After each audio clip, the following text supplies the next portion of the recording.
mafia, chain swinging, clang clang, and it costs a lot. Bitch, I'm always at the guala, yeah, and you are not badass beat. Keep on going till you hit the spot. Whoa, I'm a big bag hunter with the. Assalamualaikum warahmatullahi wabarakatuh. Perkenalkan nama saya Puspita Sari, NIM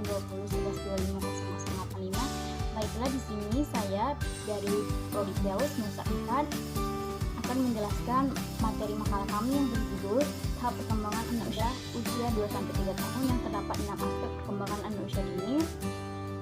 Mata kuliah perkembangan anak 2, dosen pengampu Patrika Syafri, SOS MPDI. Saya akan menjelaskan materi tentang A. Aspek perkembangan anak usia dini dan B. Hakikat anak usia dini pada masa kanak-kanak. Sekarang aspek perkembangan anak usia dini. Menurut para ahli, setiap aspek memiliki pengetahuan dan pengalaman atau teoritis yang di bidangnya masing-masing. Perpaduan teori atau nangkep teori dengan pengalaman di lapangan menjadi dasar utama untuk mengembangkan praktisi dan profesional yang kompeten.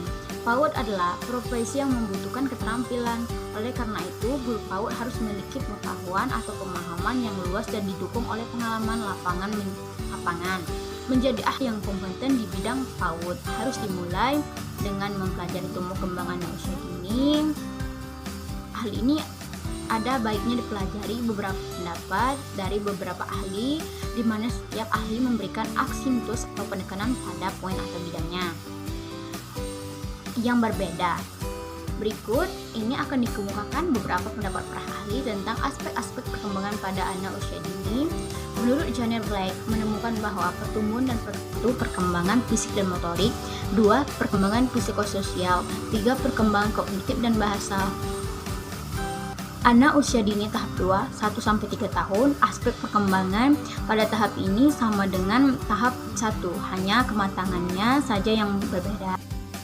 Tahap anak lebih kurang 5 tahun, aspek yang perlu dipelajari selama tahap perkembangan ini sama seperti pada masa anak-anak. Pembangunan fisik meliputi 1. Pertumbuhan dan perubahan fisik, 2. Kesehatan dan fisik, 3. Keterampilan motorik, 4. Kebiasaan tidur dan masalahnya. Perkembangan intelektual meliputi memori, perkembangan kognitif, bahasa dan kecerdasan kategori, perkembangan kepribadian dan sosial, sosial emosional, moral, keagamaan dan perkembangan kognitif. B. Hakikat anak usia dini. Anak-anak masa kanak-kanak atau prasekolah merupakan anak yang unik dan sedang dalam proses tumbuh kembang, dan masa ini sering disebut sebagai masa keemasan atau masa golden age. Prasekolah juga dapat dipahami sebagai anak-anak antara usia 0 dan 8 dan yang menjalani proses perkembangan dasar dan cepat untuk hidup. Selanjutnya, dalam Undang-Undang Nomor 20 Tahun 2003 tentang Sistem Pendidikan Nasional dijelaskan bahwa pendidikan anak usia dini diselenggarakan bagi anak sejak lahir sampai dengan tahun dan bukan merupakan prasyarat untuk mengikuti pendidikan. Assalamualaikum warahmatullahi wabarakatuh. Baiklah, di sini saya akan menjelaskan materi pokok makalah kami. D. Hakikat anak usia dini. Anak-anak masa kanak-kanak atau persekolahan merupakan anak-anak yang unik dan sedang dalam proses tumbuh kembang, dan masa ini sering disebut sebagai masa kemasan. Prasekolah juga dapat dipahami sebagai anak-anak antara usia 0 sampai 8 dan yang menjalani proses perkembangan dasar dan sebelum hidup. Selanjutnya, dalam Undang-Undang Nomor 20 Tahun 2003 tentang Sistem Pendidikan Nasional dijelaskan bahwa pendidikan anak usia dini diselenggarakan bagi anak sejak lahir sampai dengan 6 tahun dan bukan merupakan persyaratan untuk mengikuti pendidikan dasar. Dari perkembangan nilai moral dan agama.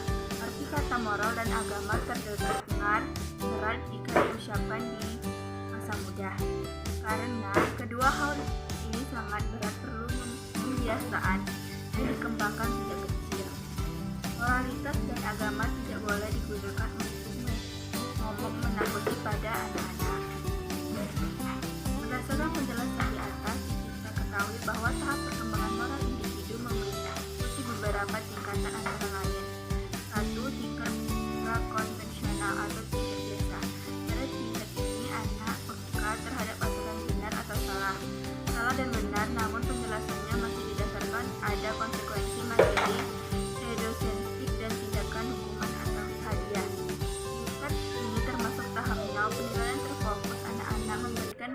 penilaian dengan baik. Penilaian yang baik berdasarkan yang mereka sukai atau inginkan. Tahap 1, orientasi dan ketaatan hukuman. Konsekuensi fisik berasal dari tahap 1, tindakan yang menentukan baik buruknya menentukan tindakan itu. Tahap 2, orientasi relatif. Alat tindakan yang benar adalah cara tertentu untuk memuaskan keperluan pribadi dan kebutuhan orang lain.